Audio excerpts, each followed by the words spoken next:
Hello, you lovely people, and welcome to another video of mine. In today's video, I'm going to be talking about the Razer Kishi V1. V1, remember V1, not V2.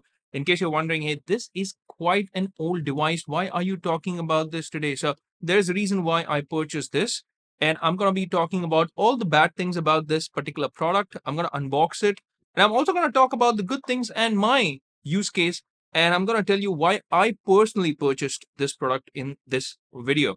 So, if you've been wondering about getting yourself a mobile controller and you've been out there looking at Backbone, at Kishi 1, V2, then you've come to the right video because you will be able to make an informed decision once you have watched the whole video.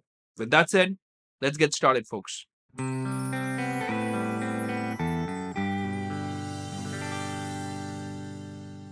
Okay, so I've got the Razer Kishi here. This is the box. And as all my videos go, what I want to do is I want to give you some information about what's on the box. So here it says Xbox Game Pass plays on mobile. You've got Razer Kishi Universal Mobile Gaming Controller for Android phones. So this is for Android because you also have an iOS version which comes with that lightning port here. So I've not taken the iOS version because I want it for my Samsung phone. So I've taken the Android version of it. So it comes in two versions. This is the version 1, by the way, because you had Razer Kishi V2 as well, which came out after this. And right now here in India, it's pretty expensive. So obviously, I'm not going to go in for that. I went in for this because this roughly was around 3,500 Indian rupees, which is pretty decent considering what I'm getting for it. Now, overall, I would say that there's some more information here on the side. It's written that ultra low latency gameplay. You've got some clickable analog thumbsticks, fits most Android devices, ergonomic design, and here at the back you have some more of that information with some pictorial depictions as well. Here is that whole controller, and here is how your mobile is gonna fit in. So here on this side, you've got Xbox Game Pass designed for Android, and at the top you've got the price written here as well. It states that it's 12,999 Indian rupees, but hey, I got this off Amazon for just 3,500 Indian rupees, so it's not as expensive as what it states on the box, but obviously. So let's quickly open this little boy up and see how it's gonna be fitting in with my Samsung S20 FE. This is probably gonna be the shortest unboxing that I've done.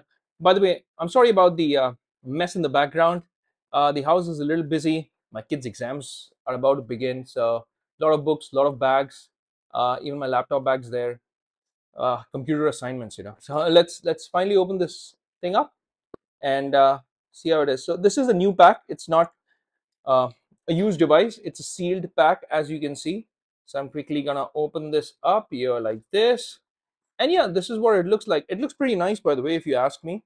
Overall, the device looks pretty nice. The plastic bit is, I would say, although I haven't really used the Razer Kishi V2, but from what I've read online, is that the plastic quality is comparatively better on the V2, but the buttons are comparatively more noisier. So when you click them, for instance, it seems from what I've read that the buttons are comparatively noisier on the V2. So that's something to keep in mind. But the plastic here is all right. It's not that great, I would say. So to expand the controller, see reverse side for instructions. Okay, we're gonna get to that. But this was the unboxing. There's nothing else here. Is there anything else here? No, just some paperwork. That's about it. So like I told you, it's gonna be the shortest unboxing because there's no USB cable available as well. By the way, in case you're wondering why would there be a USB cable, well, because you have pass-through charging here. So here, as you can see, you've got your USB-C. Thank God for the USB-C and not a micro USB. So we're gonna open this up now, and we're gonna fit in my Samsung S20 FE. So yeah, but before that, yeah, the buttons pretty tactile, nice. Controllers are nice as well. It looks nice overall. Start by talking about the quality of the product itself. When I say quality, I mean the build quality. The build quality is pretty all right. It's made out of plastic. It doesn't feel cheap, but it also does not feel premium because if you compare it with something like the V2, I think the Razer Kishi V2 has comparatively better plastic quality. So in terms of the plastic quality, you will feel a little bit of something missing, is what I would say. The buttons themselves are pretty tactile. The good thing about them is that they are not very noisy. So again, if I compare it with the Razer Kishi V2, although I don't have them with me, but I have read quite a lot about the Razer Kishi V2 as well. So if you compare them, the buttons are less noisier than Razer Kishi V2. I don't like very noisy buttons, therefore I kind of like them. It has a nice feel to it. The D-pad itself is nice, although not the best, is what I could say. And I'm a little bit kind of concerned about how this would last when it comes to the device itself. I mean, how long it would last is something that I wouldn't say concerns me, but it does not give me a lot of confidence. I think the overall build quality is quite nice. You also have these rubberized kind of pads which you can open up and you can extend or expand them so that any mobiles can fit in. Speaking of mobiles and speaking of any, only Android mobiles can fit in, the ones which have USB-C. So technically, even the new iPhone should be compatible with this because it comes with the new USB-C. So only USB-C devices can fit in here and not Lightning port because that's a completely different device. So overall, I'm quite happy with the build quality. And as you can see, the build quality is decent for the price that you are paying. Let's talk about gaming on this device because that's why we bought a mobile controller. Now, the thing that I want to tell you is that if you think that if you purchase this device and your mobile all of a sudden is going to turn into a Steam Deck or into a Lenovo Legion handheld, then it's not going to be that experience. Also, let me tell you that a lot of games are not compatible with this anymore because please remember, this is not a Bluetooth controller. You physically connect your mobile phone into this via the USB-C. Therefore, compatibility issues are going to plague you. The thing to keep in mind when you're buying this device is that this is an old device. So first of all, even when you get onto the Play Store, and if you want to download the relevant app for it, which was Razer Kishi, you won't find it. There's no support for it anymore. But I'm going to tell you a place where you can download the Razer Kishi APK. You can go over to Aptoid. I'm going to place the links in the description box. So you can just go over to Aptoid and download an APK of Razer Kishi app. Now, please note that Razer updated their app. So they now have the Razer Nexus app for the Razer Kishi V2. Now, you can open up the Razer Nexus app and it kind of works with that as well. But please note that this is not the dedicated app that was meant for Razer Kishi V1. So app compatibility is an issue. Number two, when it comes to games, and this is where you really need to pay attention because this is not a device which is a simple plug and play, especially if you're in countries where you do not have cloud gaming. This is a big concern for you. The reason why I say that is because if you intend to connect this and download games on the Play Store, and if you think that all the games are going to play on this, then the answer to that, unfortunately, is a big, big no.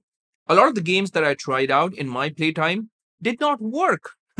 In fact, I'll let you know some of the games that I tried which did not work, some worked partially, and some worked really well. So I tried Call of Duty Mobile, did not work because it needed updated drivers, and there is no driver support, there's no app support. So you can't expect Call of Duty to work on this. You can't expect PUBG to work on it. So there you go, two big online multiplayer games. You can just scratch it off your list because they're not going to work with this. Apart from that, I also tried out Mortal Kombat, which is one of my favorite games. Does not work with it, unfortunately. So a lot of these games don't work. Strangely enough, I tried out Raji on Netflix. Great game, by the way. And only the left analog stick worked, and none of the other buttons worked on it. So you still would have to tap on the mobile screen for all the other controls, whereas the left analog stick actually works. Weird, but that's how it is.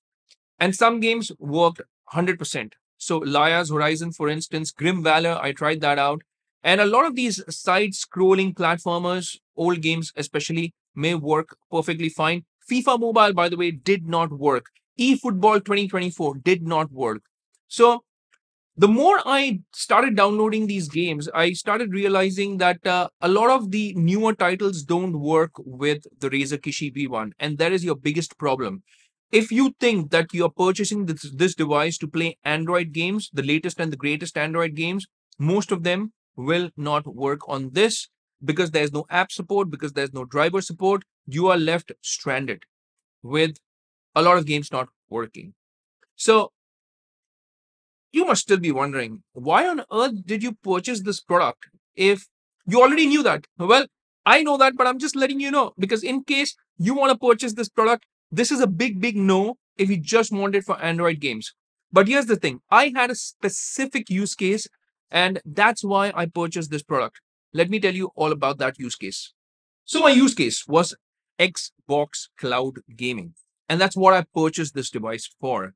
Now, on Xbox Cloud Gaming, it works 100% of the time on all the games. So games run beautifully on Xbox Cloud Gaming.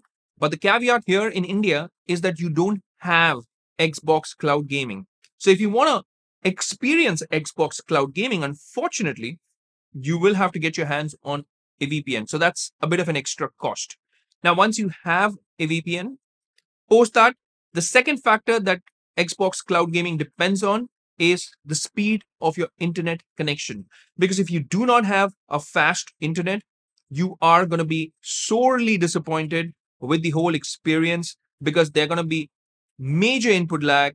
There is going to be stutters. There could even be pixelated screens that you're going to be experiencing if you do not have a fast internet connection. And let me tell you, no fast internet connection means horrible experience on Xbox Cloud Gaming. So you're better staying away from it.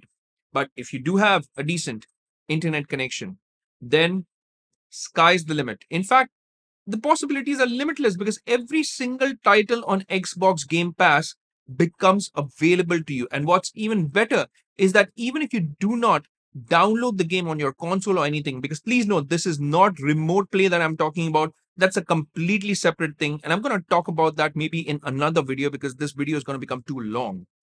But remote play is also something that you can use, but cloud gaming, let's get back to that. I just shook the camera as well. So cloud gaming works seamlessly provided you have a fast internet connection. And in my time, I played Assassin's Creed Odyssey, one of my favorite RPGs of all time. I played Tales of Arise, I played FIFA Mobile, I played Far Cry 6, and all these games work flawlessly. In fact, I spent quite a lot of time with Assassin's Creed Odyssey, just figuring it out. And I was trying to figure out if the input lag is really that bad, then no, it's not. It's very playable. And with the Razer Kishi, you truly have this console-like experience when it comes to cloud gaming. So that was my use case. That's why I personally purchased this product. And I paid 3,500 Indian rupees for it. I did not go for the more expensive V2 because I didn't need to play Android games. I needed it just for cloud gaming, just for Xbox cloud gaming, not even remote play. And for that purpose, for my specific use case, it's a fantastic buy, and I will highly recommend it if you're just playing it for Xbox cloud gaming. Apart from that, you also need to make sure that you have a fast internet connection or your experience will be really bad. So please, that's something that you have to keep in mind. And I'm just reiterating that so that it sinks in. Okay, so that's it for this video, folks. If you think that I've missed out on anything, then please do let me know in the comment section. And if you have any questions about this product, then please reach out to me via the comments and I will make sure I answer each and every question of yours as soon as I can. Before I finally sign off, I would just like to place a humble request. If you could hit that like and subscribe button if you have liked this content, and also hit that bell icon in case you want to get notified with all my latest videos. I do make videos on gameplay, on Let's Play content. So I have a lot of content on Xbox, PlayStation 5, and even PC gaming, all gaming related stuff on my channel. So if you're into gaming and if you like this content, I will greatly appreciate it if you could hit that like and subscribe button. Now, with that said, it's a wrap for this one. I'll see you lovely folks in my next video. Until that time, I'll say take care, stay safe, and may God bless you all.